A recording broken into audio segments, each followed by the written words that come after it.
Ipinatutupad na ng maigpit sa ilang barangay sa Santiago City ang ordinansa na nagbabawal sa pagiging topless o half-naked sa mga pampublikong lugar. Sa panayam ng Bomba Radyo Kawayan kay punong barangay Roosevelt Villamor ng barangay Victory Sur, sinabi nito na ang hakbang ay alinsunod sa direktiba ng Department of Interior and Local Government o DILG upang mapanatilang kaayusan ng disiplina sa komunidad.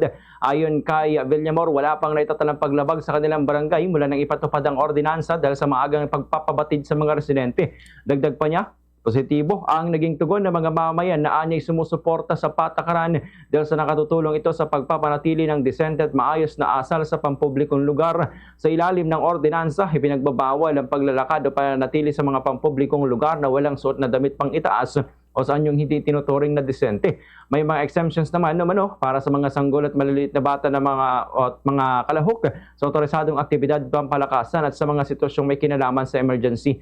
Ang sinumang lalabag ay pagmumultahin ng 500 pesos sa unang paglabag, 750 pesos sa ikalawa at 1,000 pesos sa ikatlo at mga susunod pang paglabag. Ipinatutupad ang ordinansa sa tulong ng pulisya, mga opisyal ng barangay at iba pang otorisadong kawani ng lokal na pamahalaan.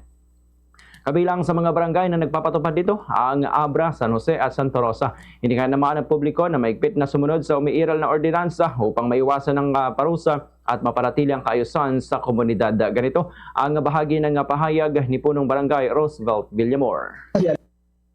Di pa, meron po bumaba galing po sa DILG kay Sergeant Vic Remulla na talaga naman pong hinuhuli po yan, nagpe-penalty po sila.